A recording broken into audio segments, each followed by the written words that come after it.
maindong gabos na mga kabanwa, magandang gabi, Luzon, Visayas at Mindanao. Maligayang pakikinig sa lahat ng ating mga kababayan sa iba't ibang panig ng mundo. Welcome sa palatuntunang tuklasin natin. Kathy Cruz ang inyong makakasama sa loob ng isang oras. Samahan ninyo ako, anuman ang inyong ginagawa. Dalangin ko na nasa mabuti kayong kalagayan habang samut-sari ang mga nagaganap sa loob at labas ng ating bansa. Sa mga masugid na tagapakinig, lumahok kayo sa talakayan. Kung may katanungan, reaksyon o mungkahi, lalo na sa magiging panauhin natin ngayong gabi, mag-text sa 0915-258-4091 o mag-iwan ng mensahe sa ating FB page o FB account kung saan ninyo ako mapapanood, gayon din sa YouTube accounts. Kung may nais kayong ibahagi para talakayin sa palatuntunan, magpadala ng sulat troniko sa tuklasinnatin@yahoo.com. Katulad po ng aking ipinangako po sa inyo, ngayong gabi ay makakasama po natin ang isang ikinararangal kong panauhin ngayon. Isa pong administrator ng Land Registration Authority. Yan. At o mas kilala bilang LRA.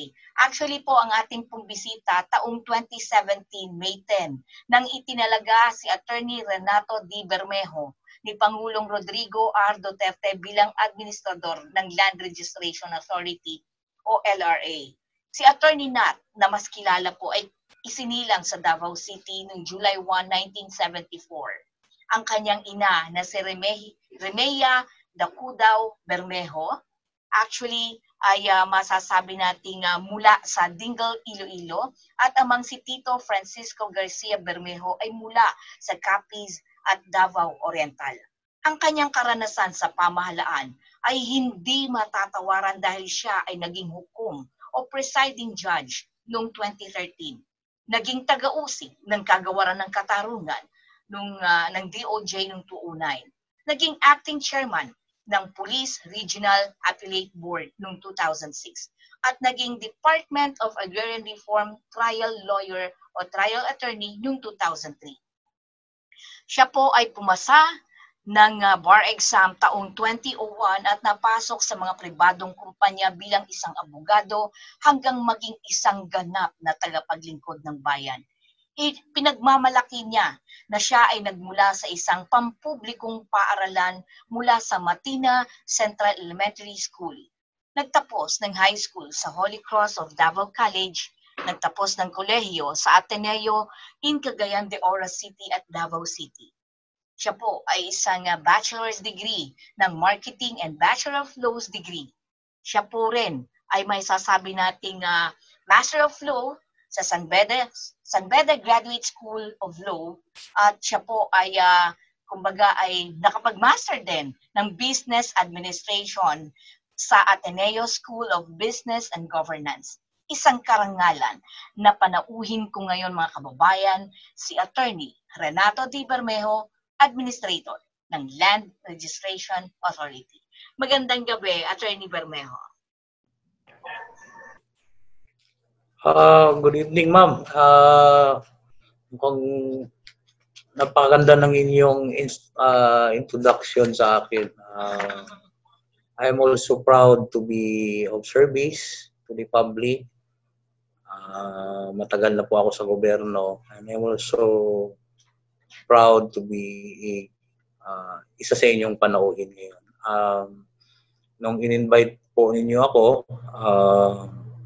kinausap ko rin si Attorney Leonardo na siyang mag-assist sa akin ngayon sa interview.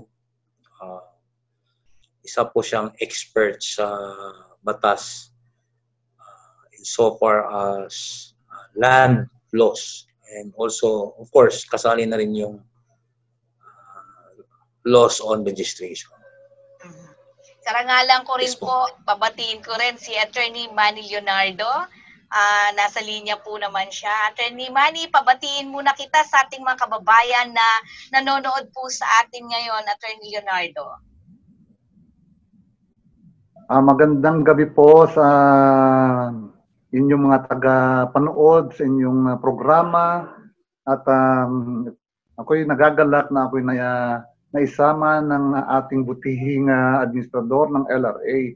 si Honorable Renato Bermeo para makatulong din po sa paglalahad ng mga programa, mga improvements na aming na kanyang ini-initiate para lalong mapaganda ho ang image ng LRA sa ating mga nagre-rehistrong publiko. Okay. Maganda po siguro throwing question ko kay admin, no? Maraming salamat, Attorney Manny, at karangalan ko rin po na kayo po ay kasama ko po ngayon. Kay admin, ano po ba ang Land Registration Authority? At ang mandato at paano ito umaandar? Admin? Ito pong, I will discuss na lang yung history ng Land Registration Authority. Ito po, ay itinayo ng pamahalaang Estados Unidos, yung US. Kasi noon kasi, nasasakop tayo ng Espanyol.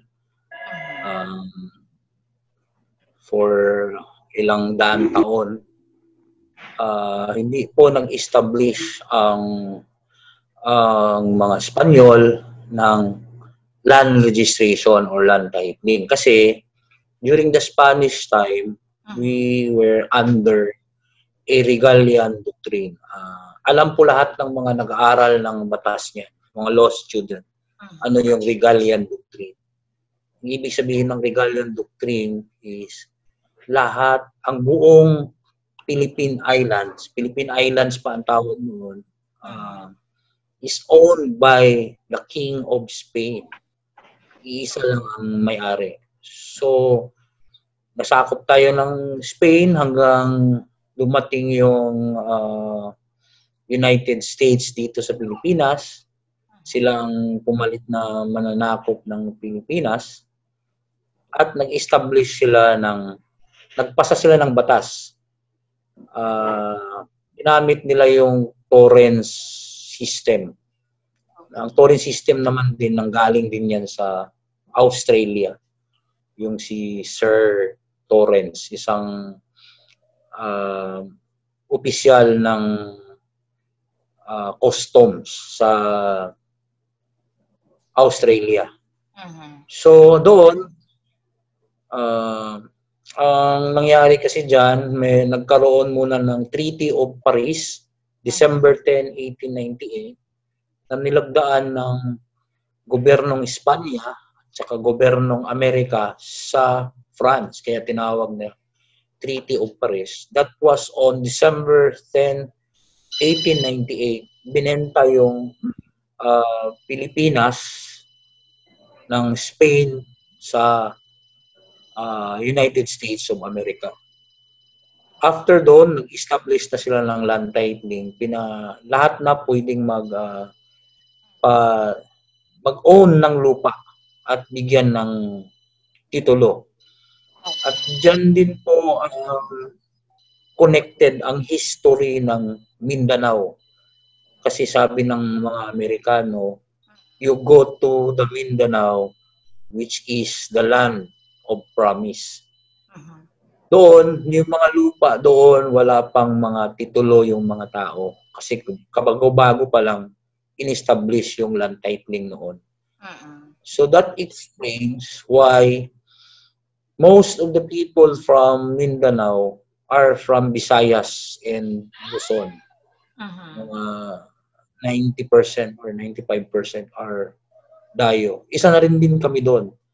Yung mother ko is from Iloilo, yung father ko is from Capiz. They migrated to Davao Oriental. So, kung iba dyan, pag tanungin mo yung mga taga Mindanao, tanungin mo saan ang parents. Halimbawa sa taga Davao, sabihin niya na sa Surigao. Kung sabihin mo taga saan ang lolo or lola, labas na ng Mindanao. You can even test that. So, interconnected yung history ng land titling. So, diyan po nagsisimula yung titulo ng lupa. Ang nag-i-issue lang po ng titulo noon, ang korte. The courts. Tapos, ino-orderan yung LRA noon, GLRO pa noon na ibigay ang title sa iyo. So, ikaw gawin mo, kung 30 years ka na nag-occupy ng lupa, ipapatunayan mo lang yun sa korte. At ang korte na ang gagawa ng hatol na ikaw na ang may-ari ng lupa at bigyan ng titulo. Tapos, tinatago na yan sa Register of Deeds, yung titulo. Tagapagtago yung Register of Deeds. At doon na magkakaroon ng transaction sa Register of Deeds. So, ganun lang po kasimple yung land titling natin noon ng ginawa ng Amerikano. Kaso, nung tayo na ang namamahala sa Pilipinas, ang ginawa ng mga Pilipino, pati na ang DNR, sinama na DAR, tayo. So, I was part of the Department of Land Reform. Pati NCIP. Dumidiretso na sila sa Register of Deeds, hindi na dumadaan sa korte. Diretso na sa... So yun, that is how, that is the history of the LRA. So doon mo makikita ano talaga ang function ng Land Registration Authority. Hindi po ang LRA ang nagdidesisyon na ikaw ay magkakatitulo. Ang korte po yan, ang DNR, DAR, NCIP. So, ang role lang ng LRA through the Register of Deeds is itago yung titulo na pagdesisyonan nila. So, hanggat hindi pa na register ng Register of Deeds yan, hindi pa napasok sa LRA, hindi pa yan titulo. Ang tawag ko dyan is jockey or nothing. So, pag na-register na yan, part na yan ng title. So, naalala ko yung sinabi ni Senator Loren Ligarda, garbage in, garbage out. So, which is true naman. So, kung anong pinasok sa amin, tatanggapin namin. So, ngayon, pag meron ka ng, yung sa system ng Amerikano, noon, pag nag-issue ng order, sinasaynan ng LRA, napunta sa RD, pag ibenta mo ang titulo, kung nakapangalan yon kay Juan de la Cruz, kahit nabenta mo, nakapangalan pa rin kay Juan de la Cruz. Kahit nabenta mo na kay Santiago. Kasi, i-annotate lang ng Register of Deeds ang transaction mo. So, kung gusto mong i-verify, nagiging, noon kasi sa simula, triplicate yon, 3. May hawak yung may-ari ng lupa, meron ding hawak ang Register of Deeds, may hawak din ang LRA. Dahil binago yung batas, na pag ibenta yan, i-cancel na yung nakapangalan kay Juan de la Cruz, kay Pedro na ipangalan. Yung titulo ni Pedro, hindi mo na pwedeng i-verify sa LRA kasi kay Pedro na yun eh. Iba na ang signatory. So doon po yung changes. Doon po pumasok yung napakahirap na i-determine yung naging mahirap sa public ang verification. So kami po ang magiging responsable diyan pag mayroon ng transaction. Yun pa ang role ng LRA. So, ano yung transaction? Gusto mong ibenta kasi ang nagtatago ng titulo ang Register of Deeds, doon na i-register. Gusto mong i-mortgage, doon mo pa rin ipa-register.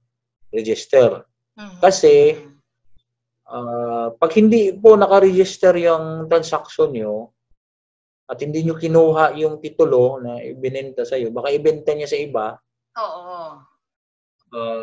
mabenta niya uli. Pero kung kinuha niyo yung titulo, pinarehistro niyo sa Register of Deeds, kapag ibenta uli yon, protected kayo kasi nakarehistro na yung transaction yun na ikaw na ang may-ari.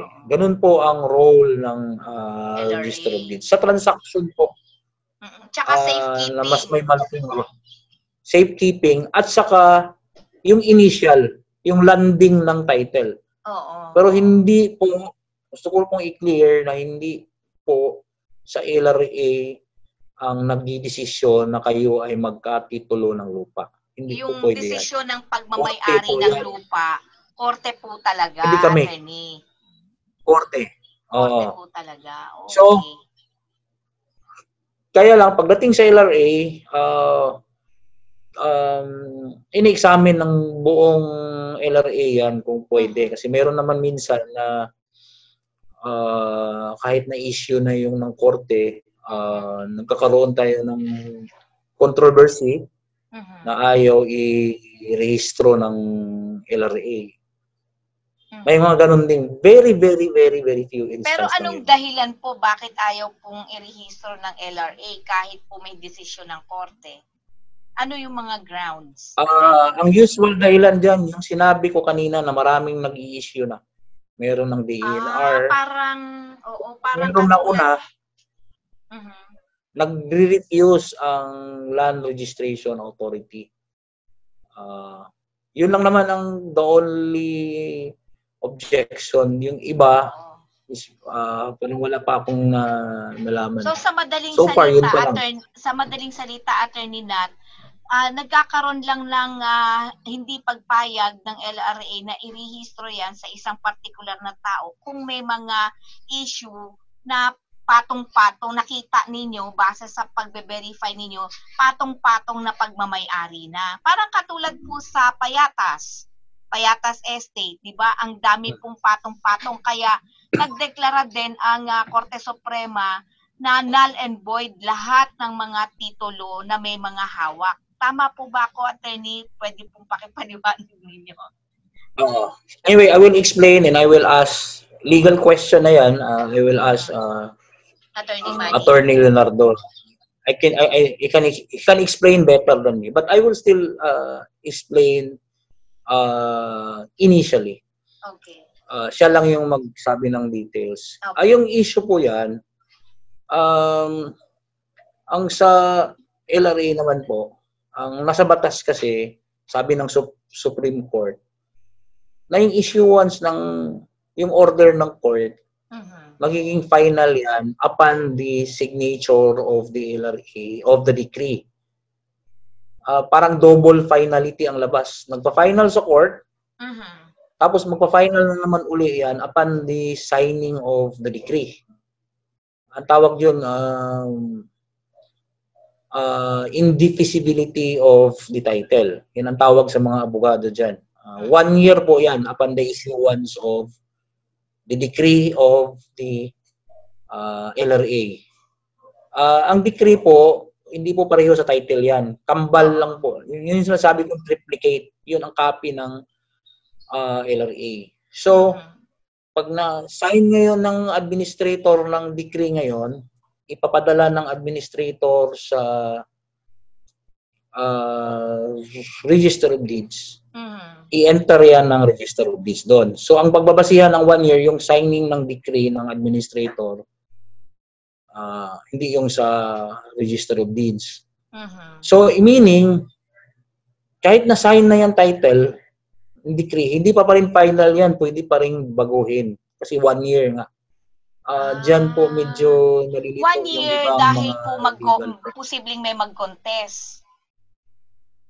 Ganun pwedeng ba? mag-contest. Pwede din ang LRA mismo ang mag-contest. Okay. So, hindi sa court naging final yung original registration. But I will ask now Attorney Manny. Attorney Leonardo to explain the details. Sige po. Attorney Manny, Attorney Leonardo. Opo. Yes, ma'am. Ganito po yan. Pag nagkaroon na ho ng decree na tulad ng sinabi ng ating buting administrator, pag nag-issue ng decree ang LRA, papadala ho yung decree na yan, nakatype na ho yung technical description. Okay. Ipapadala na ho yan. Halos sa ano yan, kompleto except the title number. Okay. Papadala sa RD concern. Kunwari, ang property that was the subject matter of the petition for original registration is located in Quezon City, ipapadala yung decree, halos sa kompleto na ho yun na titulo, papadala na sa RD ng Quezon City. At ang RD Quezon City yung maglalagay ngayon ng OPT number po. I-register na ho ni Register of Deeds ng Quezon City. Ang kung lang ho doon, ilalagay lang niya yung OCT number at sa kanyang pipirma siya. From that moment, sa entry, babalik ko tayo sa entry naman ngayon. Kasi normally, hindi ho para yung araw, yung pagkaka-enter nung decree at kung yung araw din na pumirma si RD. Pero once na in-approve na ho ni RD yan, na-fix na yung kanyang signature, babalik ho yung effectivity ng kanyang signature, babalik sa date of entry po natin. So once na yung date of entry ng ng decree sa office ni Register of Deeds, doon mag-uumpisa yung 1-year period. Meaning, within 1 year, kahit sino hong medyo naghahabol sa lupang nasasakupan ng OCT na ito, titulo na ho siya. Once naging na-register sa Office of the Register of Deeds, nagiging titulo na ho siya. Okay. So, within 1 year, kahit na sinong naghabol dyan, pwede pa hong humabol.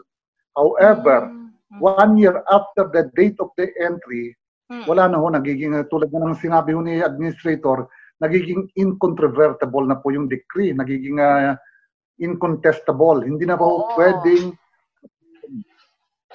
So, ano ho yung remedyo? Kunwari, may mga nangyari talagang yung may nagmamay-ari naman talaga sa lupang yun na naloko nung nagpa-register. Na nanalo sa korte. Ang sinabi ho ng ating Korte Suprema, ang remedyo dyan ho sa ganyang usapin is not for the claimant to ask for the annulment of the decree or the annulment of the OCT. Kasi nga ho, incontestable na, hindi na pwedeng i-question ho yung ating titulo. Na yun. So, ang sinabi ng Supreme Court, ang remedyo na pwedeng available sa ating claimant ay petition for reconveyance. I-reconvey sa kanya. So, bali, irerespeto yung titulo dahil nag-lapse na yung 1 year, hindi na pwedeng irerespeto, pero pwedeng ibalik, i-reconvey nung nakapangalan sa titulo sa naghahabol. So, yun ho yung ating, yan ho yung mga unang remedyo. Pag lumagpas na ho yung 1 year period from the registration of the decree sa Office ng Register of Deeds. Pero paano? So marami yung nagtatanong dyan. Pero paano po, attorney, kung halimbawa, kasi meron po akong natatandaan na may kaso pong ganyan. Halimbawa, siya naman po talaga yung may-ari. Tapos, all of a sudden, may biglang nag-claim na religious organization dun sa lupa. Pero talagang siya ay nakabili dun sa dun sa lupa at dun naman talaga nakatira yung buong pamilya. Tapos, ang nangyari, merong isang religious organization na nagke-claim na kanila raw yung lupa, dumating sa korte, natalo yung religious organization dahil nakita nila na talagang yung may hawak ng titulo, kasi pareha silang nagkaroon ng titulo eh. Pero syempre, kinontest nung talagang may-ari. Pero nung nanalo yung talagang may-ari at hanggang sa Korte Suprema. So, ibig sabihin, hindi na po pwedeng i-contest yun dahil talo na yung religious organization dahil Supreme Court na po talaga yung nag-decide. Attorney Manny? Attorney Leonardo? Ma'am, depende ho yan. Kung yung desisyon ng Korte Suprema ay naging final na, natapos na ho yung reglementary period within which to ask for an appeal, for a motion for reconsideration kasi wala na hong appeal doon Supreme Court na ho yun. At na-deny na ho yung motion for reconsideration at lumagpas na ho yung naging final na ho yung decision ng ating Supreme Court. babalik ho yan sa korte sa baba for Okay. implementation. Ah. Pero ang nangyari ho kasi dito, ang nanalo, yung may-ari ng lupa talaga. Oo, yung may-ari ng So, lupa na wala talaga. akong talagang i-implement doon sa kanya, sa korte sa baba. Wala akong i-implement. Except that the losing party should respect decision. the decision of the court upholding the ownership of the winning party. Kasi siya ang nakaposisyon at siya ka... Pero naalala ko yung sa example na sinabi nyo, nagkaroon din yata ng titulo yung kabila, yung Yes, religious opo. organization. Nagulat nga po, meron Doon ding magkakaroon titulong ng- pinapakita. Opo. Doon magkakaroon ng execution. So, pag naging final na ho yung decision ng Supreme Court sa taas, ay sandali lang ho, pending case ho ba to? Talagang final na yung Ay, decision. final na po yung decision. Nanalo naman yung final Opo, na. final So, na. Kaya hindi wala naman na ho po. yung, Wala naman tayong wala naman legal impediment dun sa tinanong ko. Mga pangalan. Oo. So, pag naging final na ho yung decision sa korte, sa Supreme Court pala, nullifying the alleged title of this religious organization, pababa ho yun. Hindi ho Supreme Court ang mag-i-implement kundi babalik ho sa Court of Origin yung decision. Opo. Doon ho kukuha ng writ of execution yung panalo, yung tunay na may-ari. Okay. Nakakuha ho siya ng writ of execution, i-implement yan sa titulo ng kalaban. So, saan mo dadalhin? Dadalhin ho yan sa Office of the Register of Deeds para i-implement ni Register of Deeds yung order ng Supreme Court I see. na inalify na i-cancel yung titulo ng religious organization. Ayun. So, yun ho yung Thank you, Attorney procedure. Leonardo. Thank you. Kay balikan ko po si Attorney Bermejo.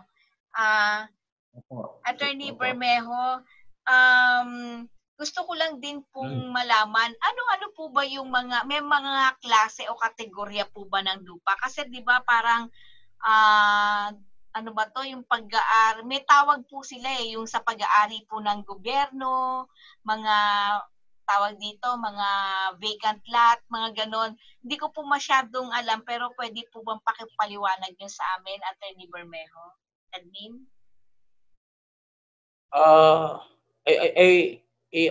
Attorney Leonardo, pwede ituloy mo na lang yung discussion.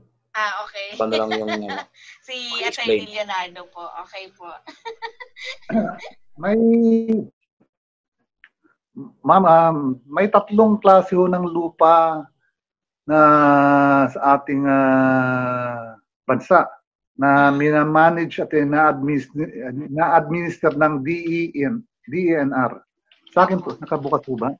Opo. So, ito po ay first, forest land, susunod po agricultural land, at saka mineral land. Opo. Yung sa tatlong klaseng lupa ho na ito na pagmamay-ari ng ating estado, isa lang ho yung pwede niyang ipamigay, yung public agricultural land. Okay. Pero dapat yan may act of Congress. Kumbaga pero ito kasi yung batas na to dinelegate na sa ating presidente. Kaya presidente ho ang nagde-declare kung yung particular piece of public land ay alienable and disposable na po. Sa dalawang klaseng sa dalawang classification of public lands tulad ng mineral land at forest land, hindi ho pwedeng ipamigay yan ng gobyerno. Klarong-klaro ho yung ating saligang batas.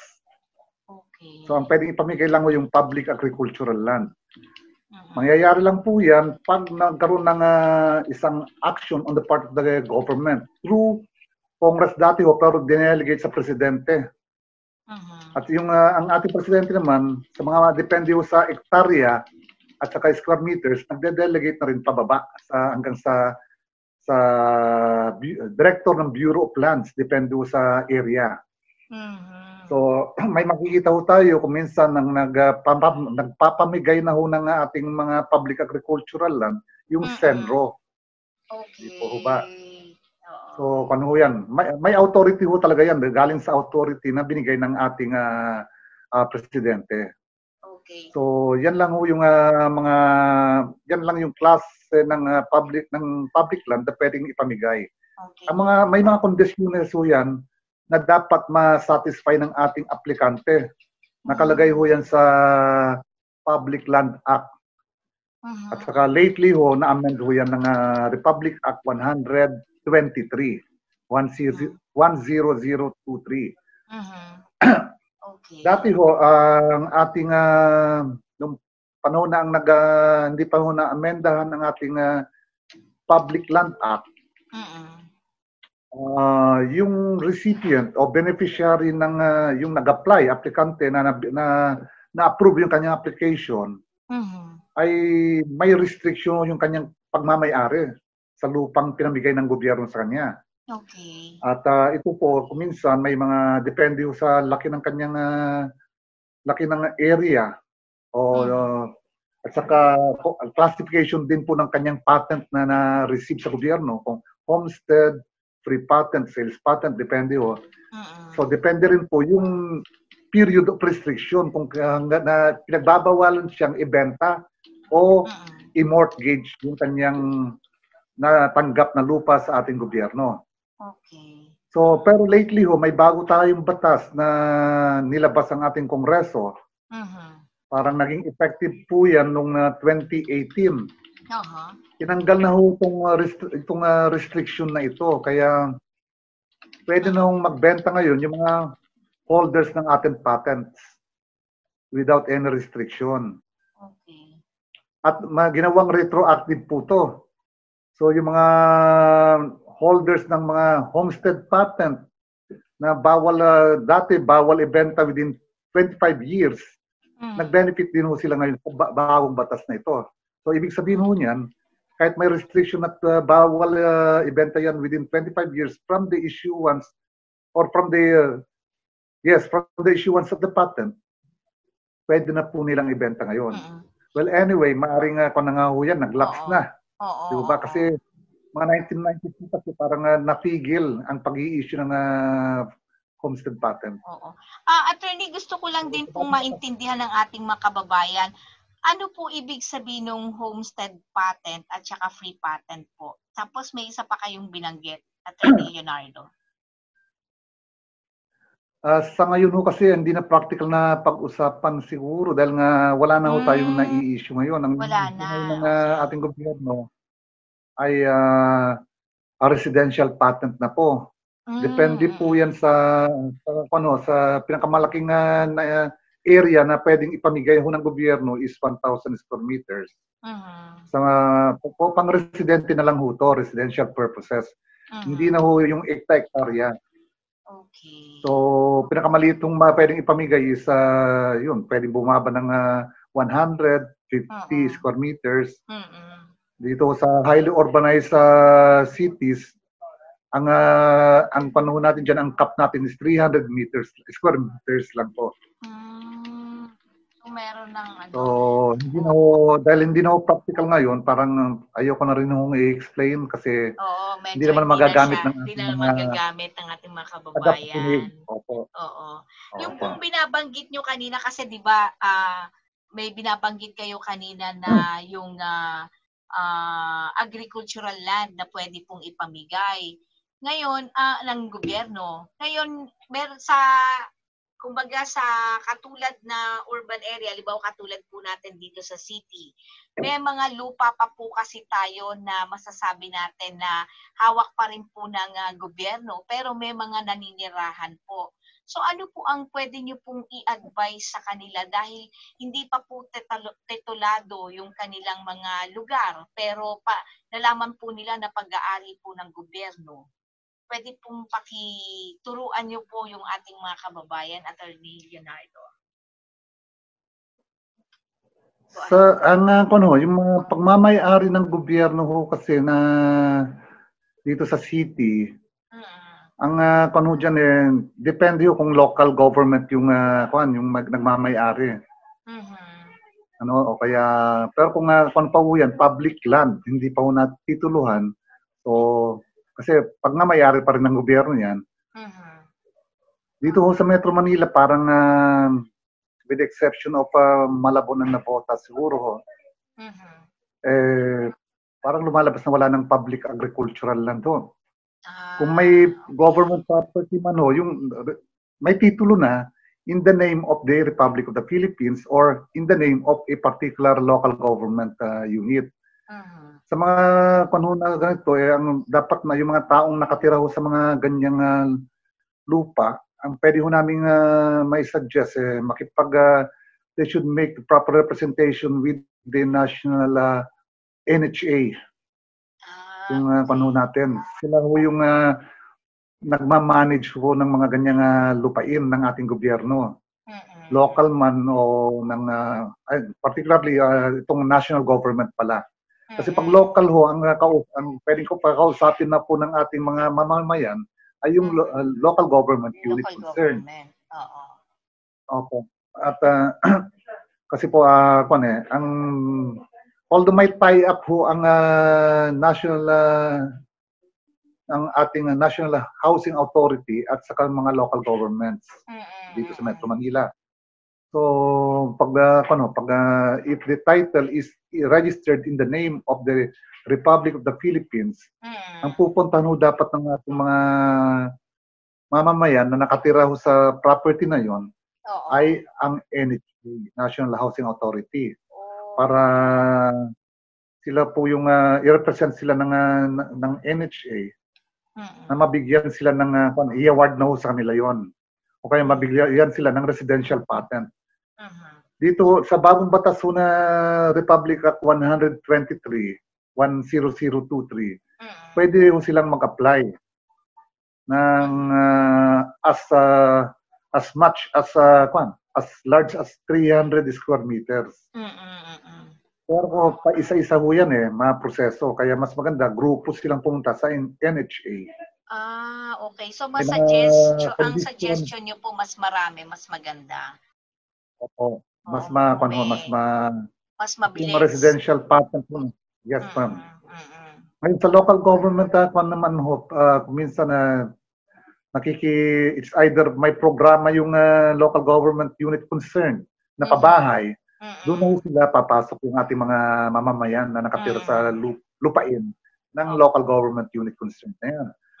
Ngayon kung minsan naman dahil sa tie-up ng local government sa NHA, pwedeng mag-usap po yun. At para mabigyan magkaroon ng award ng lupa sa mga ating mga legitimate occupants. So, yung usapin na ho yan papuntang it's either sa local government unit concerned o kaya sa NHA. NHA na, I see. So, siguro maganda rin po, Attorney Leonardo, banggitin nyo na lang din po at bigyan nyo po ng kumbaga gabay yung ating mga kababayan dun sa may mga lupang may pag-aari po na kung saan lalo na po yung mga kaanak nila, yung mga agricultural land. May mga matatanda na yung mga magulang o yung iba naman po ay patay na, pero nananatili pong yung old na pa po yung kanilang hawak-hawak na titulo. Ano po ang pwede po nilang gawin, Attorney Leonardo? Kung agricultural land ho to, I presume nasa probinsya po yan, wala dito sa Metro Manila. Ano po? At minana ho nila. So pwede ho silang para malipat na ho yung titulo sa kanila ng mga eredero, kailangan pwede ho silang mag-execute ng extrajudicial settlement involving that particular property. At i-assign nila sa bawat isa sa kanila yung kanya-kanyang parte, yung kanya-kanyang share. Ito po, pag nila yan, pag na-accomplish na yung execution of extrajudicial settlement, nagkaroon na ho ng kanya-kanyang parte, kailangan na ho i-publish nila yan sa newspaper of general circulation sa lugar na yon, kung saan where the property is located. So, kung sa Bulacan, doon ho sila. Kung ano yung newspaper of general circulation ho doon sa Bulacan, pwede ho silang magpa-publish ng kanilang extrajudicial settlement. Ayun. Pagkatapos ho niyan, dapat bayaran ho nila yung amilyar at kumuha ng transfer tax na rin. I-update ho nila yung amilyar at kumuha ng transfer tax din po. Ito ho ay nasisecure sa provincial treasurer. Kung sa Bulacan ho yan. Provincial treasurer ng Bulacan. Tapos punta ho sila sa BIR para bayaran yung state tax din naman. O kaya kung exempted sila, mag-secure pa rin sila ng exemption. So pag nakakuha na ho sila ng certificate authorizing registration, ito po, this particular document is to be secured from the BIR. Kung saan BIR sa lugar where the property is located. Mahal po ba pagka so ito yung mga dokumentong dapat ipresent sa register of deeds. Opo, magbayad ho sila ng estate tax. Ito po yung national, ito po yung ang estate tax po binabayaran sa ating BIR. Yung transfer tax naman ho na sinabi ko kanina, sa local government po yan binabayaran sa provincial treasurer. I see. So ito po yung mga basic documents na dapat isubmit sa RD po natin para mailipat na yung titulo from the deceased parents to the heirs sa mga heredero niya. Okay. So yung extrajudicial settlement, publication po, certificate of publication, o kaya yung tatlong kopya ng newspaper, yung CAR, yung certificate authorizing registration na galing sa BIR, yung transfer tax na galing sa ating local treasurer, yung certificate din po na bayad yung amilyar. So yan po yung kailangan, at saka wag hong kakalimutan i-surrender din yung owner's duplicate copy ng titulo. I see. Kung wala po yun yung mga basic requirements. Medyo may problema. Yun ang problema. So depende kung titled property yung kanila, yung property, dapat talagang i-surrender yung owner's duplicate copy. Ngayon kung nawawala ho po yun, dapat po mag-file muna sila ng petition for reissuance of owner's duplicate copy. Okay. Yun po yung remedyo kung nawawala. Napag-uusapan na rin po yung katulad nung, kasi dito sa Quezon City po, di ba, nasunog po. So marami pong mga titulo na ngayon ay wala pong, yung iba po na walang kopya, wala po silang kopya ngayon sa local government dito sa Registry of Deeds. Ano po yung dapat po nilang gawin, Attorney Leonardo? Dito po sa Quezon City, yan kasi covered ho yan ng ating batas ng on administrative reconstitution. So normally judicial reconstitution lang po ang available sa ating mga nawalan ng titulo sa RD mismo, nasunog. Pero hindi ho 20% ng kasi para for the administrative reconstitution to apply, dapat at least 10% po ng total titles in the custody of that particular registry office is concerned ay nasunog o nawala. Okay. At dapat yung 10% na yan should not be less than 500 titles. Okay. So yung dalawang condition po na yun mag-meet for the law on administrative constitution to apply. Dito sa Quezon City, na-meet ho yan. Kaya hindi na natin nire-require ang mga nasunugan ng titulo sa RD na pumunta sa korte. Provided that they are in possession of their owner's duplicate copy. Paghawak ho nila, ang owner's duplicate copy nila, all they have to do is to file a petition for administrative reconstitution sa Register of Deeds po ng Quezon City. Doon po, pag-apply ho nila doon, pag sinubmit nila doon, i-endorse ng RDQC, Register of Deeds ng Quezon City, sa LRA, yung petition for admin reconstitution. Ipaprocess ho ng ating reconstitution division sa LRA yung petition. By batch ho yan, maramihan ho yan. Mhm. So, kung in-approve ho yan ng ating reconstituting officer ng LRA, babalik na naman sa yan, sa RD, o kaya bibigyan na ho yung bibigyan na yung petitioner. So, kung minsan 500 ho yan na batch, sa isang batch 500 o kaya 200. So, ibibigay yung kopya ng order of reconstitution sa lahat ng mga aplikante at sa mga lahat ng petition na yon at pupunta ho sila sa RD. Okay. Sasubmit ho nila yung honors to grade copy na naman nila doon. Para ma-reconstitute ho yung nasunog na titulo sa Quezon City.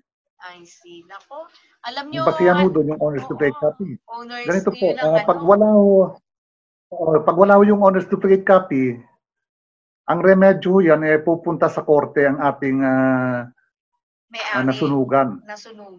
Opo, yung may-ari ng property. So nasunog kasi yung RD copy ng titulo at wala naman siya may present na honors to grade copy niya. Kaya ang sinabi ng batas po dyan, kailangan pumunta siya sa korte, sa RTC Quezon City. Doon siya magpa-file ng petition for reconstitution. Mas matagal po yun. Oh, I see. Kasi may hearing po tayo doon. Sige, last na question ko na lang po, Attorney Leonardo.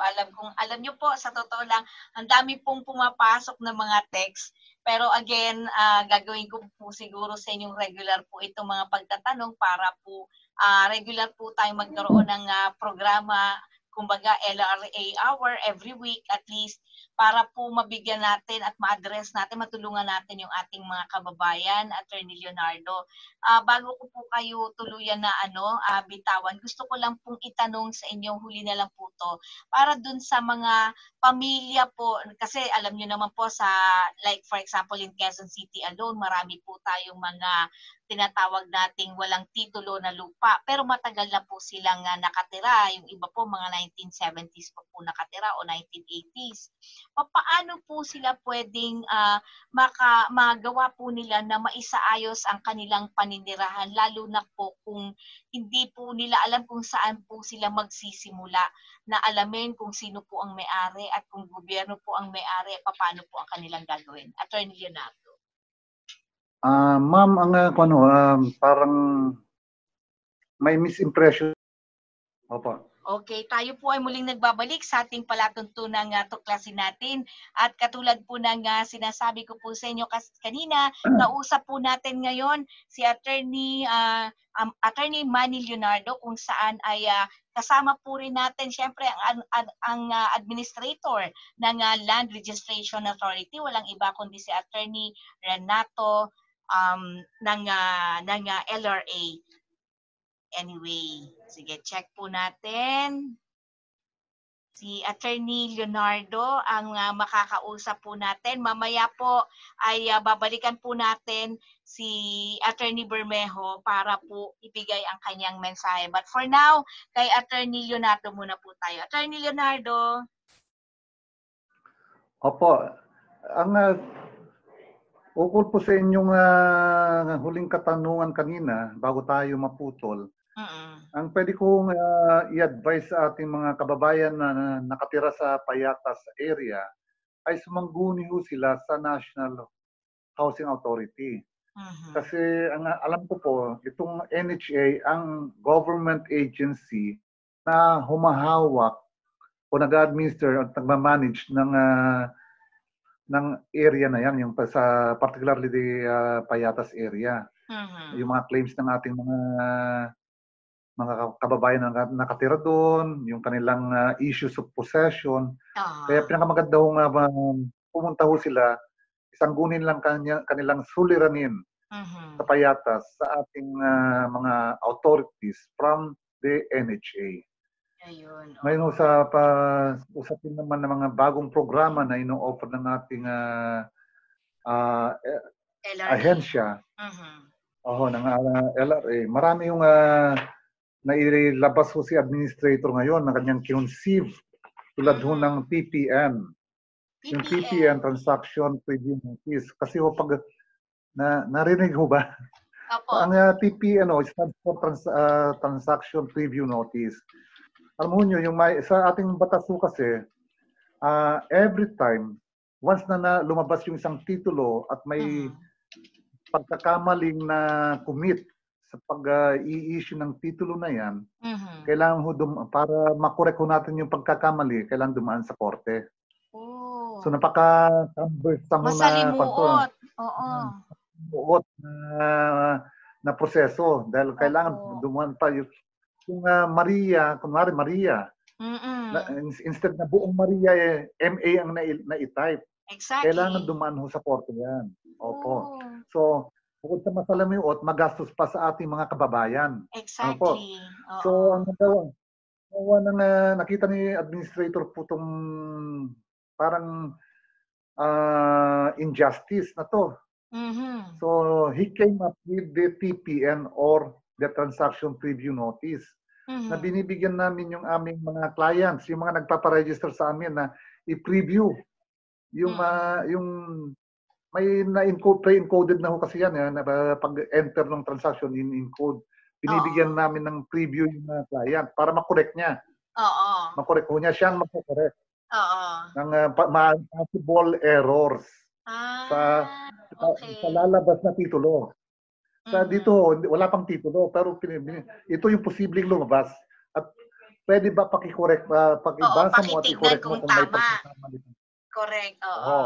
Kasi hindi mo kinorek yan at mali yan at nai-print na namin yung titulo, pupunta ka na sa korte. Okay. So, yun ho yung isang innovation that our administrator conceived para hindi na maganda na yan. Magandang hakbang in connection with TPM, lately nag-conceive ng isang idea na naman sa administrator, yung CLRP. Okay. This is CLRP stands for Citizens Land Registration Portal. Binibigyan ho nitong programang to yung ating mga registrants to encode. I-encode na ho nila yung mga data na lalabas sa titulo. So, konektado sa TPN to. Instead na kami yung mag-encode at i-correct nila, sila na mismo yung mag-i-encode at i-correct na rin nila bago nila i-enter yung kanilang transaction sa RD. Okay. So, we are empowering the registering public. Ini-empower namin sila. Okay. Sila na ngayon yung may control. Nabibigyan sila ng a certain control over their own transaction.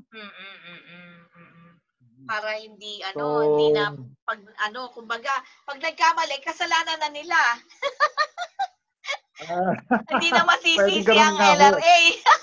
Kasi kayo po ang nag-input nito. Ito po, recorded po siya. Kayo po mismo ang nag-entry. Yes, Pero syempre, bine-verify nyo pa rin naman kung tama po yung mga detalye. Syempre, kailangan mag-check din namin. At least, nami-minimize ho natin yung pagpunta sa korte ng mga ating mga kababayan. Yung pagpunta, yung hassle ng court proceeding, at yung gastos. Nami-minimize na ho natin yan. Kaya kung dapat na this is aimed or designed by the administrator to totally eradicate that problem. At saka ang nangyayari po pati Attorney Leonardo, pinagsasamantalahan din sila nung ibang mga may masasamang pag-iisip, 'di ba, na kailangan to ng lupa, pagkakaperahan ko. 'Di ba? Yung iba po ganun, hindi po natin maiwawaglit yun. At least maganda ngayon ang ginawa po ninyong hakbang. So, dyan pa lang maganda na yung na-conceive ng ating butihing administrador. Ang susunod yung facsimile signature. Kasi kung minsan pampabagal to sa ating transaksyon. Dahil maaring natapos na-approve na ni RD yung transaction, pero hindi pa mai-release. Kasi hindi niya napirma. Nasa meeting, uma-attend siya sa meeting. O kaya umattend ng seminar na 3 araw. So kawawa naman yung ating kababayan na nag-antay. Tapos na, sa ating computer, nakalagay doon tapos na. Pero hindi mai-release sa kanya, sa ating kababayan, kasi hindi pa napipirmahan. So, gumawa ng hakbang ang ating buting administrador na pwede ng once na na-approve ng Register of Deeds yung transaction, tuloy-tuloy na ho yan sa printing kasama na yung kanyang facsimile signature. Oo. Para anyway, na-approve na ho niya. So, paano lang ho yan eh. Kumbaga sa computerization opo, na mapapabilis na ho natin kaya kahit na umattend pa ng hearing o kaya ng seminar sa Ilocos o sa Baguio, si RD na taga nandito sa Quezon City, na kailangan antayin siya para pirmahan uli yung titulo. Tuloy-tuloy na ho yung pagre-release ating kababayan. So, hindi na siya makaantay na bumalik si RD from the seminar that he attended. Tapos may mga yung online payment system, pero mas maganda ho siguro si administrator na po na administrator na. Maraming salamat po, Attorney Manny. Opo, meron pa po bang ibang sige po. Hindi po kasi ito yung mga ideas ng administrator, mas maganda ho kung manggaling sa kanya yung explanation. Idea ho kasi ni administrator. Sabi ng mga tao, inaantin ko. Ikaw talaga, Attorney Leonardo. Maganda po kayong tandem ni Attorney Nats, Attorney Manny, kasi alam niyo yon, kumbaga mukhang matagal na po kayo diyan sa LRA at halos ang laki po na ng inaiiambag niyo rin po para sa pagbabago. Syempre iba po yung alam na alam yung batas tungkol sa lupa, Attorney Leonardo.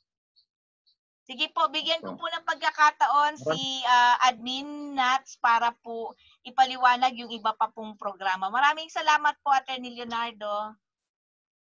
Admin? Maraming salamat din po. Actually naman po, okay ba? Okay yung boses ko? Madinig? Okay na okay po, Admin.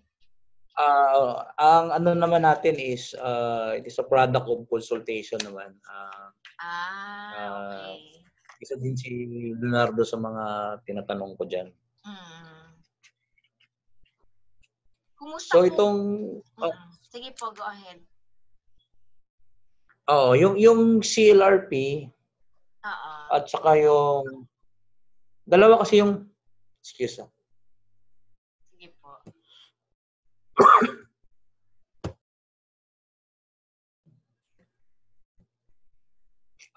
Dalawa kasi yung major problems ng LRA is so far as the yung transaction, yung sinasabi nilang mabagal. Dalawa po yun. Ang una po is yung paghahanap ng titulo. Ang pangalawa ay yung pagtapos ng transaction, yung pag-input ng data. So yung paghahanap ng titulo, may solusyon sana dyan, yung sinabi mo kanina na electronic title. Oo. So, kapag napa-e-title mo na ang titulo mo, hindi napupunta sa title room yung records officer kasi by merely encoding the title number saka registered owner, lalabas na yung titulo. So nahanap na niya, existing yung title. So mabilis yung paghahanap. Pero kung hindi pa na e-title, ibig sabihin, ang titulo hindi pa yung electronic kundi yung papel pa rin. Pupunta sa title room ang records officer at saka yung ibang register of deeds, may mga 1 million na titulo. So hanapin yung, you just imagine, papasok ka sa room mo, diba may room ka sa bahay, papasok ka dyan, mayroong 1 million na papel, hanapin mo isang papel. Oo nga. O dalawa, tatlo.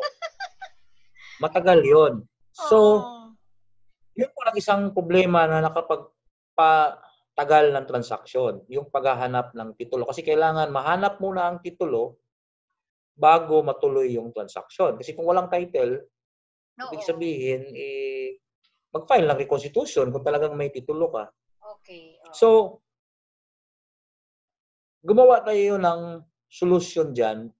Ang tawag natin dyan, temporary solution, but could last permanently. Ang solution kasi natin dyan is yung wala ka pang transaction, ipahanap mo na ang titulo. Okay. Yun ang bagong program ng Hillary. Ang tawag doon, transaction ready program. Mahaba-haba pong debate na nangyari dyan, kasali na si Leonardo dyan. Kasi maraming implication, but we decided already to pursue that program. Ang mangyari dyan is pag natagalan ka sa transaction mo at hindi ka nagpa-e-title, hindi ka rin nagpa-TRP, ang sagot ng mga tao sa Register of Deeds dyan, ma'am, kung ano mang nangyari dyan sa titulo, namana namin yan sa mga ninuno. Ibig sabihin yung mga Register of Deeds noong 1905 pa o 1903. Papel yan, nawala, nasira, nadurog. Yes. So, dinaanan yun na lang muna ang option namin. Kasi hindi naman din siya sa totoo lang, minsan during seminar o conferences, nagagalit bakit matagal daw mahanap ang titulo. I always, before I answer the question, I ask, pakibigay nga ng title number mo. Pag maiksi, ibig sabihin, hindi mo pina-upgrade ng e-title. Kaya mahirap hanapin. Okay. So practically, we can blame him supposed to be, but we cannot do that. Because we are a government official. Hindi mo pwedeng kasalanan mo yan. Hindi mo pwedeng sabihin ng ganon. Pero actually, meron siyang role doon. Dapat pina-e-title niya. Meron ng solusyon para madaling hanapin. So, dahil ayaw naman niya magpa-e-title, kasi sa survey namin, ayaw nila magpa-e-title kasi may bayad na 700 pesos. Merong 700 lang ayaw. Pangalawa is yung iiwan nila yung owner's duplicate certificate. So merong trust issue.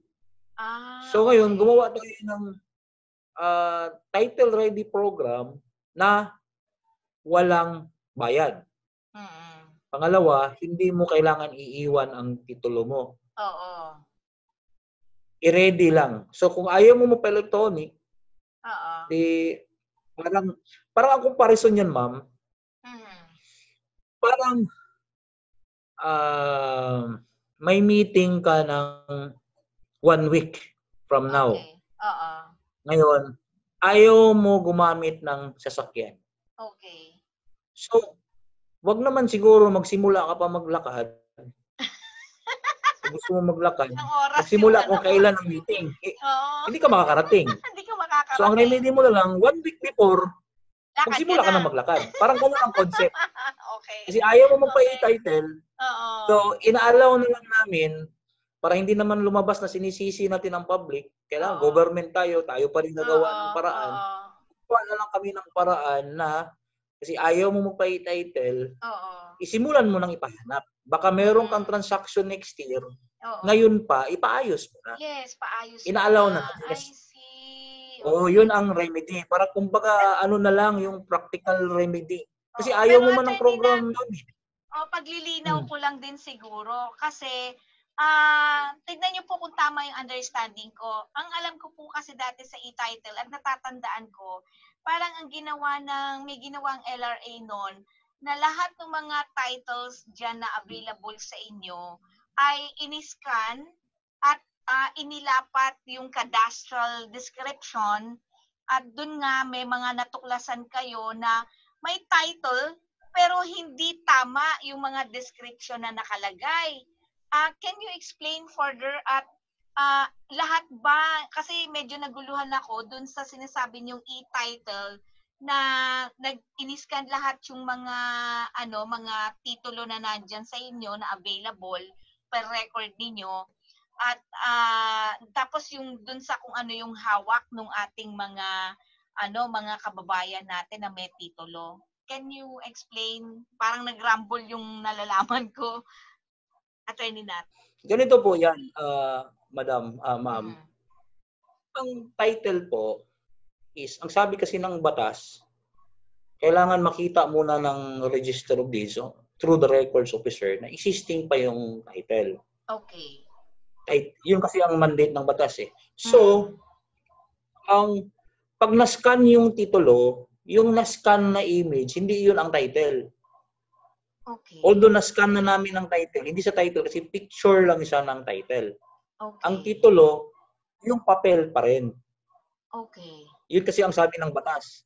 Papel na So, hawak ng tao. pag na-scan, hawak, ang pinag-usapan dito yung sa loob ng title room ng Register of Deeds. Kasi hawak ng tao, i-concern niya yun. Kasi sa transaction, kailangan ipakita niya yung title niya at hanapin din namin yung title namin sa loob. Yung kopya. Kaso, pag na-scan yan, yung na-scan, hindi siya ang title, kundi yung papel pa rin.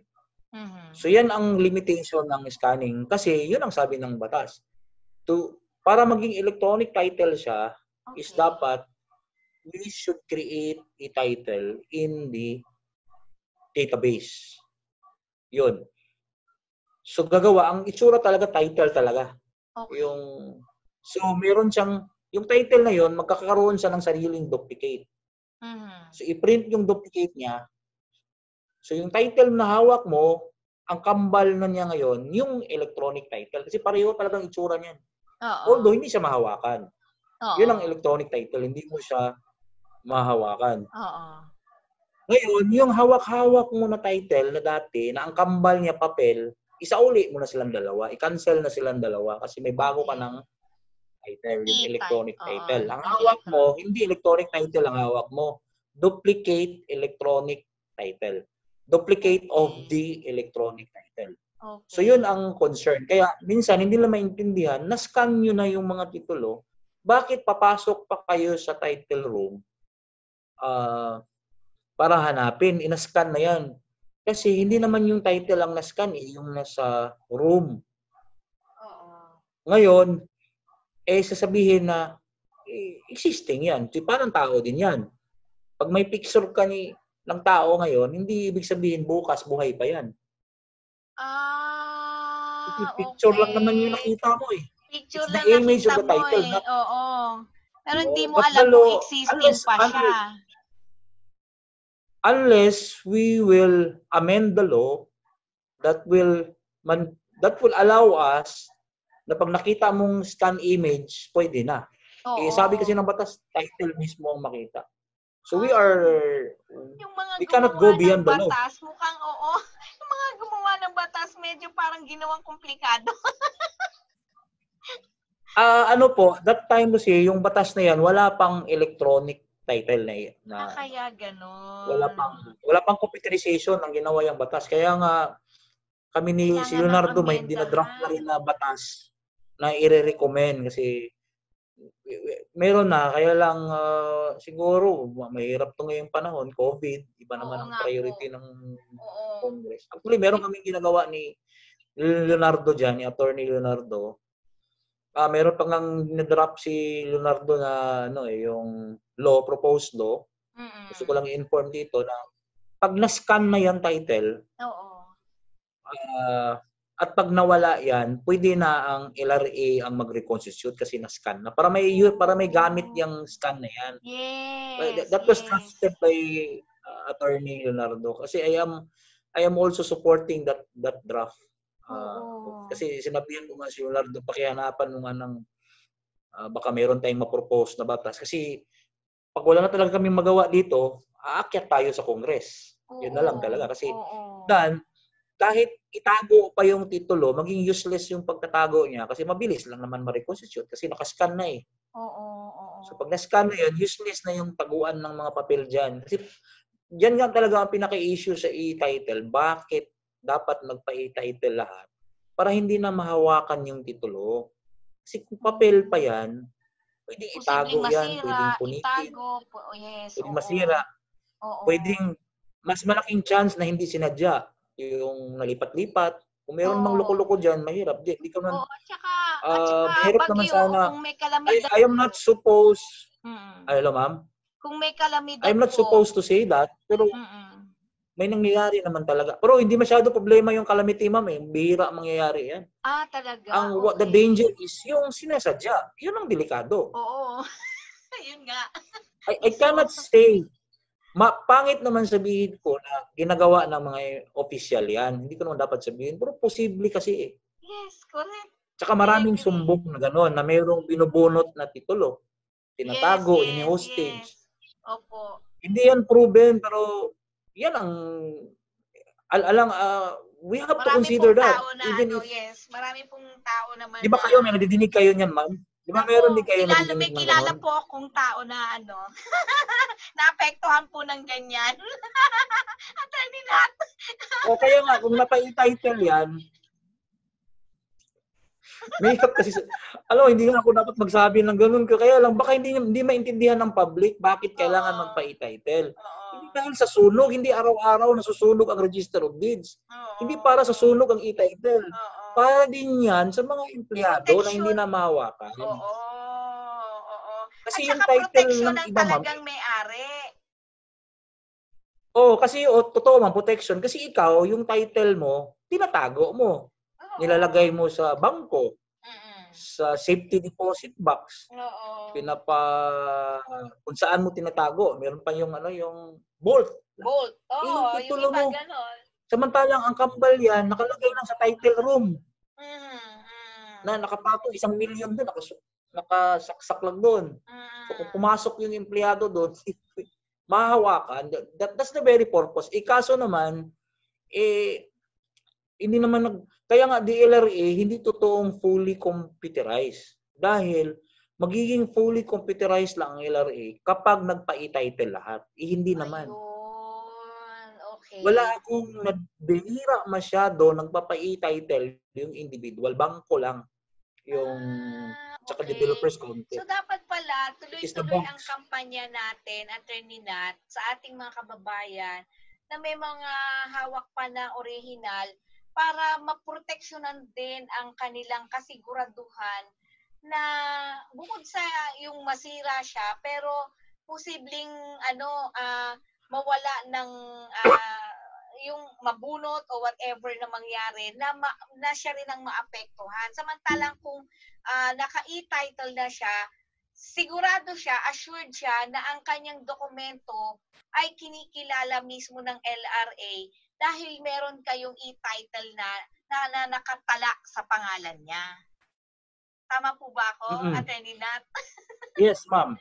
Nakatago po yan. 5 po ang pagka-receive. Tapon yan, 5 sources yan. Tapos wala nang connection. Meron kaming source na nakatago lang. So, hindi mo siya ma-hack kasi hindi siya online. Oo. O saka hiwalay. Merong check and balance yan.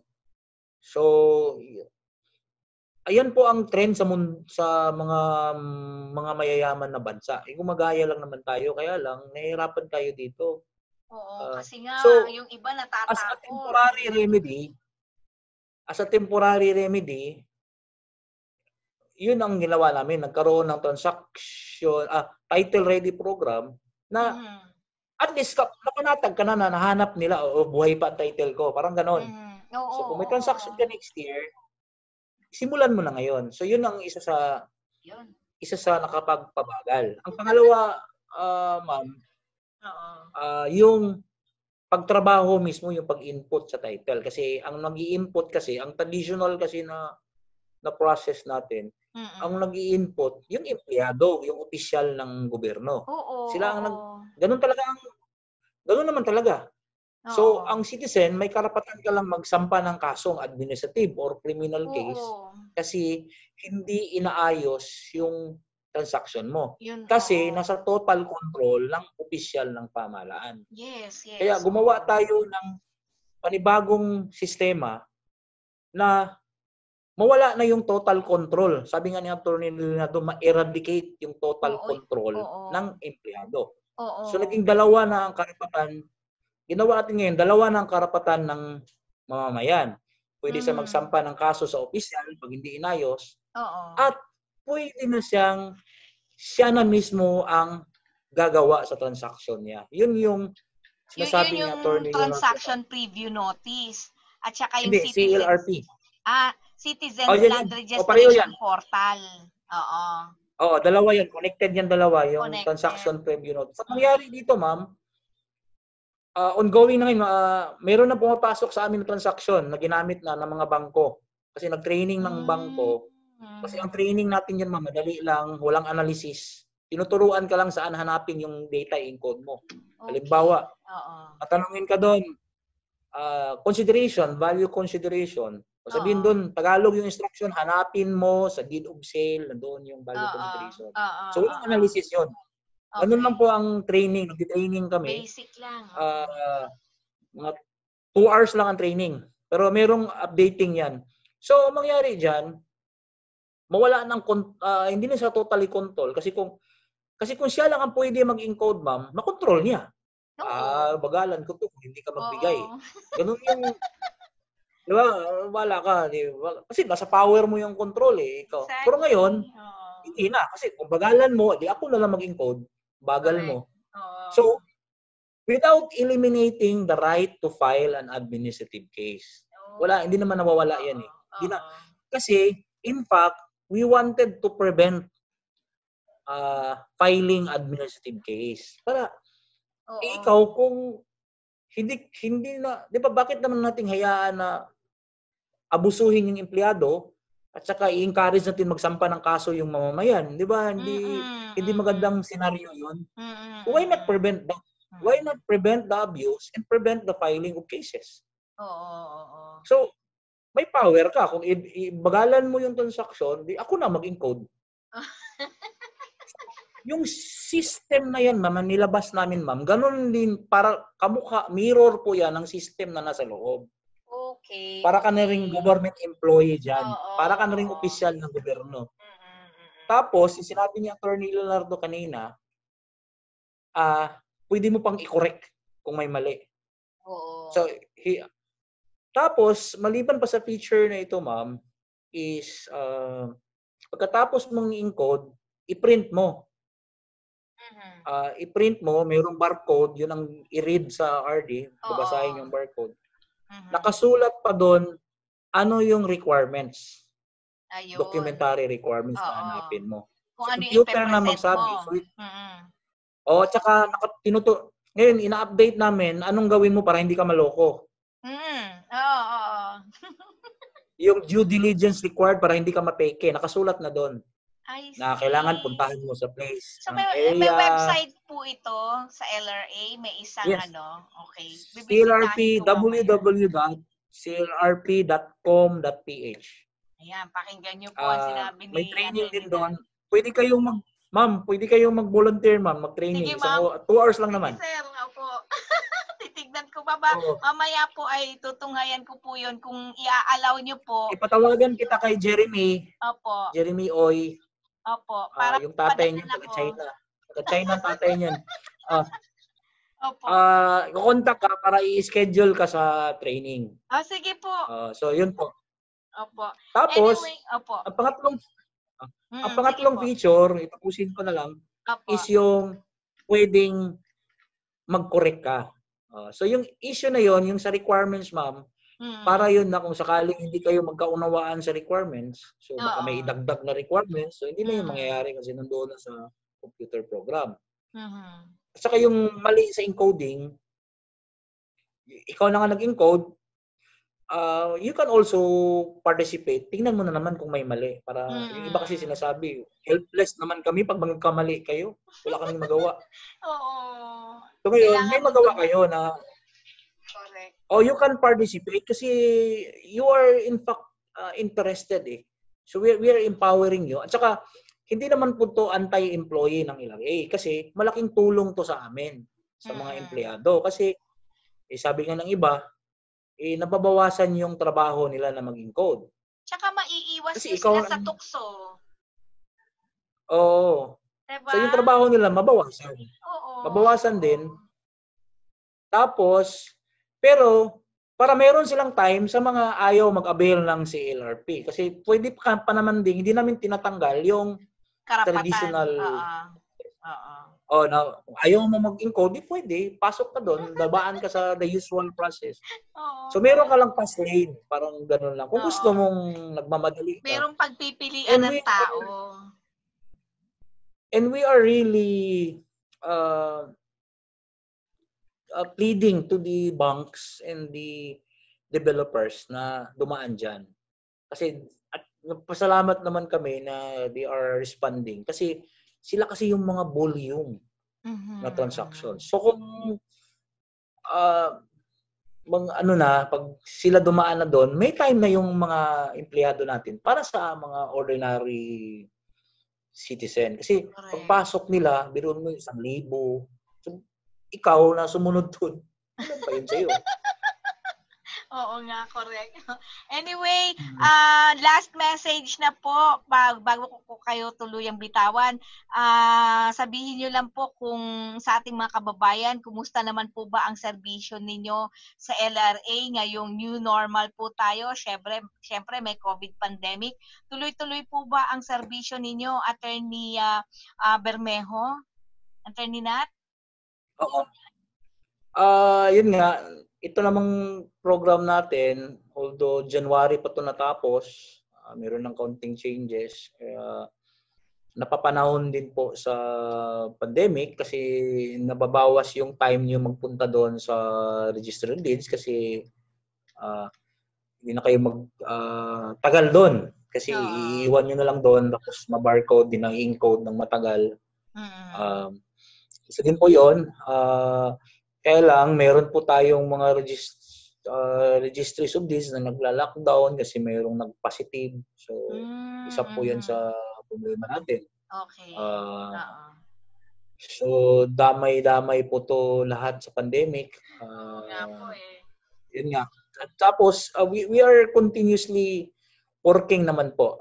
In fact, during the time na ECQ, araw-araw pa rin kami nag-work dito about diyan sa program na 'yan. Lalo na kasi alam namin na pagbukas nito ng GCQ binubuksan lang ng pamahalaan yung ekonomiya, hindi dahil wala ng pandemic.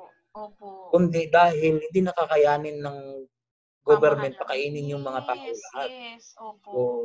So kailangan magtrabaho sila. So, ganoon din ang nangyari sa amin. Nadamay naman tayo kasi yung iba nalulugi, kailangan mag-prenda lang lupa, kailangan pa rin ng LRA.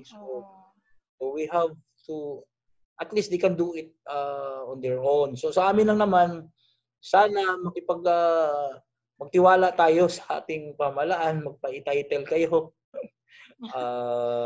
Sana gamitin niyo yung program niyo. Ang e-title, ang bangko nga mismo napakadaming. Sa susunod, ma'am, ilagay ko yung mga pangalan ng bangko na nagpa-e-title. Sige po, yung po sa susunod na pagtatanghal po natin, this will be a regular LRA hour, attorney.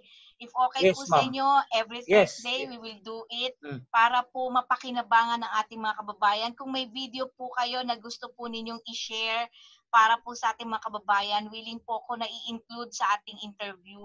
Kasi alam ko po marami tayong matutulungan, Attorney Nat. At maswerte po ang LRA ngayon, yung mga empleyado at kami rin syempre ang mamamayan dahil ang isang katulad ninyo na ang inilagay ng ating Pangulo, hindi naman po kayo, naniniwala po ako, Attorney Nat, na hindi kayo ilalagay na administrador ng LRA kung hindi attorney. Okay. Sa atin pong muling pagbabalik, attorney, na mukhang wala po kayong ayan, okay. Sa atin pong muling pagbabalik, atin pong pakinggan ang huling mensahe po ni Attorney Renato D. Bermejo ng Land Registration Authority. Siya po ang ating administrador o administrator po. Go ahead po, Sir Nats, Attorney Nats. Ang number one po na kailangan talaga natin na mangyari is na maging electronic na sana lahat ng ating titulo para mabilis at saka protected pa. Kahit naman po hindi pa tinatangkilik masyado ng ating mamamayan yung electronic title, meron na rin tayong nilagay na title ready program na walang bayad at hindi na kailangan isauli yung title para palitan. So kung may transaction kayo ngayon, kung tingin nyo mayroon kayong darating na transaction, ngayon pwede nyo nang isimulan kahit wala pang transaction para hindi na kayo maabala pagdating ng panahon, pagdating ng araw na mayroon na kayong transaction. At pangalawa po, sana mag-avail kayo ng aming mga program. Yung sabi ko nga, yung electronic title, yung mga bangko, pinapa-electronic title po nila yung mga titulo nila. So I hope you will follow also the banks. Napaka-stricto po ng mga bangko. Hindi po nila gagawin yan kung katakot-takot na check and balance yan, katakot-takot na mga consultations ginagawa ng mga banks bago sila nag-decide na magpa-e-title. At saka yung sa encoding namin, ganun din po. Wala pang transaction, pwede nyo nang i-encode pwede nyo nang tapusin. Kumbaga, wala pang transaction, tapos nyo na. Ganun po yun. Binibigay po natin sa inyong kamay ang transaction nyo sa LRA. Inaalis po natin ang total control ng mga government officials na sa inyo na pong kamay. Ang sa amin na lang po, magtiwala kayo sa mga programa namin. Of course, sa programa din ng ating presidente, si Pangulong Rodrigo Roa Duterte, we are also banking on him that if you trust the president, I hope you will also trust his men. Ito po, ginagawa po nating patas ang transaksyon. Iniiwasan po natin na ayaw po natin na maapi kayo, ma-abuse, at saka mag-file ng kaso. Ayaw po natin ng ganong senaryo. Masyado na pong clag ang korte natin sa kaso. Kung sana tayo sa LRA, makaiwas tayo ng kaso, magdagdag tayo ng problema doon. Sana ganun ang mangyari. I hope, I am confident that if we really push this program, you can now be protected as to your land titles. But we will, kulang po itong oras na to discuss. So, don't worry, Attorney Nat, kasi hindi lang po ito ang una at huli. We will have a regular LRA hour para po naman sa serbisyong pinagkakaloob po at para po maintindihan ng ating mga kababayan. Isa pong malaking bagay po ito. Ako naniniwala, ako po natuto dun po sa mga paliwanag po ni Attorney Manny at maging paliwanag din po ninyo, Attorney Nat. Kung hindi po ang mga katulad ninyo, kasi dati-rati po ako bilang isang mamamahayag ay nagsusubok din po at talagang gumagawa po ng paraan para po makipag-ugnayan sa LRA. Pero tila nahihirapan na akong kumuha ng schedule sa kanila para po makapanayam at maipaliwanag ang mga bagay-bagay. Mabuti po sa pamamagitan po, napakadali po ninyo ngayon. First time sa matagal na panahon, ang LRA ay napakadali mong makausap. At tinuturo talaga, katulad ni Attorney Manny, tinuturo yung mga dapat na gawin ni Attorney Manny Leonardo. Hindi po isa pong benepisyo ng mamamayan ang magkaroon po ng isang lingkod bayan na katulad po ninyo. Sana po pagpatuloy po ninyo yan at manatili po kayong malusog dahil kailangan po ng bansa ang mga katulad po ninyo na tapat na naglilingkod sa ating bansa. Attorney Nat. Maraming salamat po. Tsaka maraming salamat din kay Attorney Leonardo. Isa po yan sa mga tinatanong ko. Nakikita ko naman po. Mukhang bibigyan ko lang din po siya, Attorney Nat, ng pagkakataong makapagpaalam sa ating mga kababayan. Yes, Attorney Leonardo. Okay. Good afternoon po. Maraming salamat po sa inyong invitasyon. Sige po, baka po may nais din kayong sabihin bago po tayo tuluyang magtapos, Attorney Leonardo. Para sa ating mga tagapakinig, ugaliin po niyong sumangguni hindi lang sa, siyempre, mabuti ho sa radio program ni Madam. Pero pumunta rin ho, subukan din ho po niyo magtanong-tanong sa mga opisina ng Register of Deeds at dito sa LRA para matugunan yung inyong mga suliranin ukol sa pagre-rehistro ng mga titulo. Yan lang po. Maraming salamat po. Maraming salamat. Magandang hapon. Ay, magandang gabi po. Magandang gabi po. Okay, Attorney Bermejo, marami pong salamat sa atin pong pagtatapos. Inyo pong napakinggan ang ating dalawang mahuhusay na taga-LRA po, si Attorney Renato Bermejo.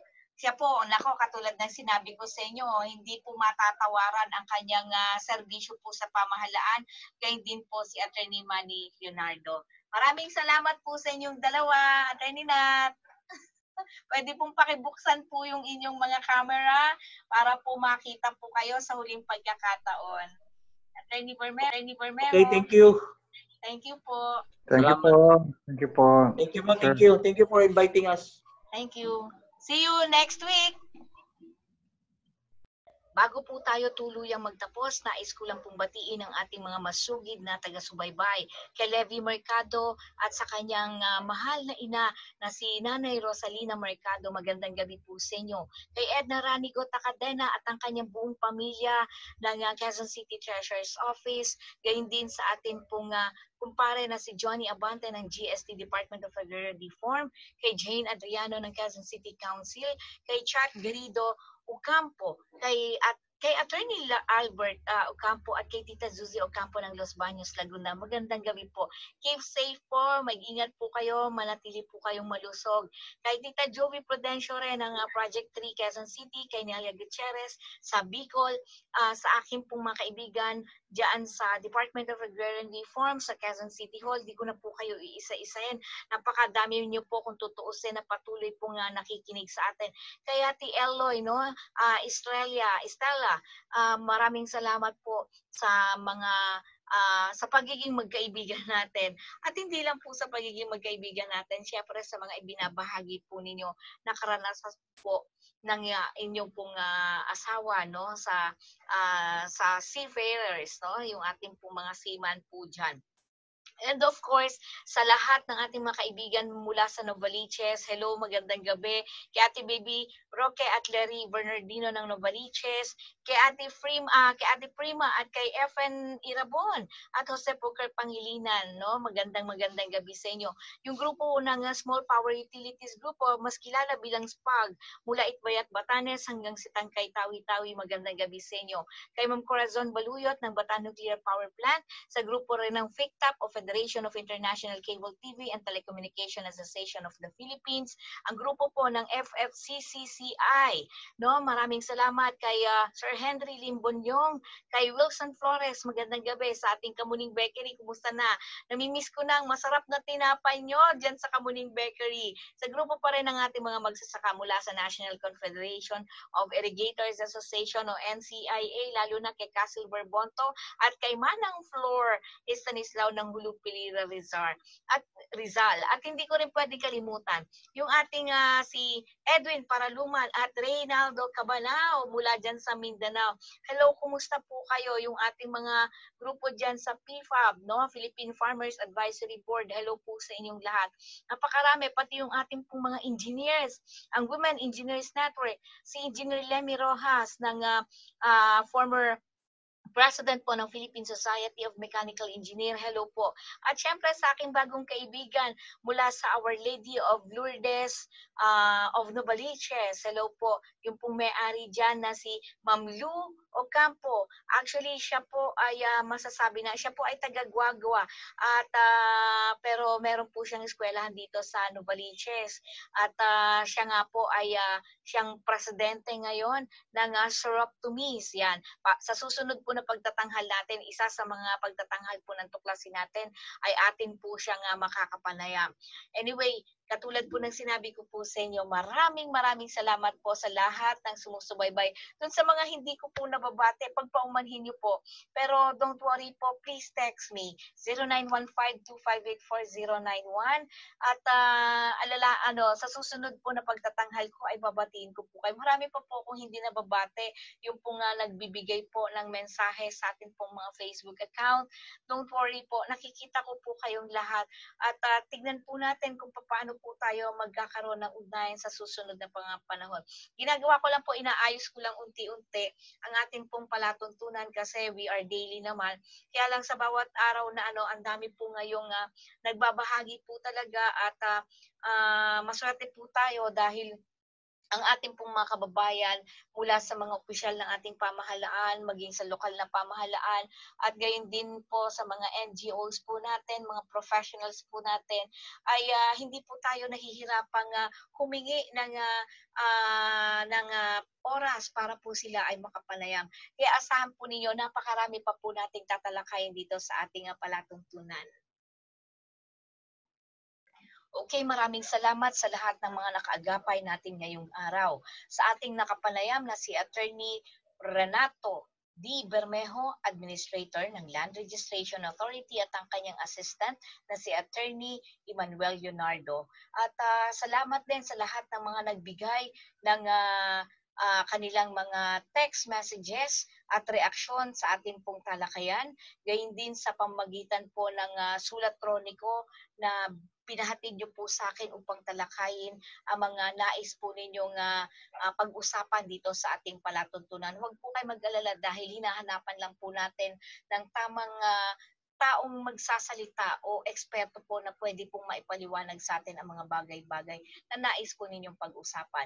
Sa mga tumutulong upang patuloy na mapakinggan ang palatuntunan ng tuklasin natin sa radyo o online, sa lahat po ng naniniwala at umaagapay sa inyong lingkod, kulang ang pasasalamat. Tanging maibibigay ko ay ihatid ang katotohanan at kaalaman sa pamamagitan ng palatuntunang ito. Napakabilis ng oras, ilang minuto na lang ay magpipinid na tayo ng palatuntunan. Katulad ng layunin ng palatuntunang ito, tuklasin ang dapat malaman ng sambayanan. Tandaan po natin, batay sa Saligang Batas ng Pilipinas ng 1987, Article 2, Section 9, na dapat itaguyod ng Estado ang makatwiran at dinamikong kaayusang panlipunan na titiyak sa kasaganaan at kasarinlan ng bansa at magpapalaya sa sambayanan laban sa kahirapan sa pamamagitan ng mga patakarang nagtatakda ng sapat na mga lingkurang panlipunan, nagtataguyod ng pagkakataon na makapaghanap buhay ang lahat, umaangat na standard ng pamumuhay at ng lalong mainam na uri ng buhay para sa lahat. Muli na namang magpipinid ang palatuntunang tuklasin natin, naway magsilbing gabay at tulong ang kaalamang inyong narinig at nag-iwan sa inyo ng pangmatagalang kakintalan. Sama-sama tayong manindigan sa katotohanan nang hindi tuluyang mawasak ang ating lipunan. Kathy Cruz po, ang inyong nakasama sa nakalipas na isang oras. Kami ay pansamantalang magpapaalam hanggang sa susunod na pagtatanghal. Magandang gabi po sa inyong lahat.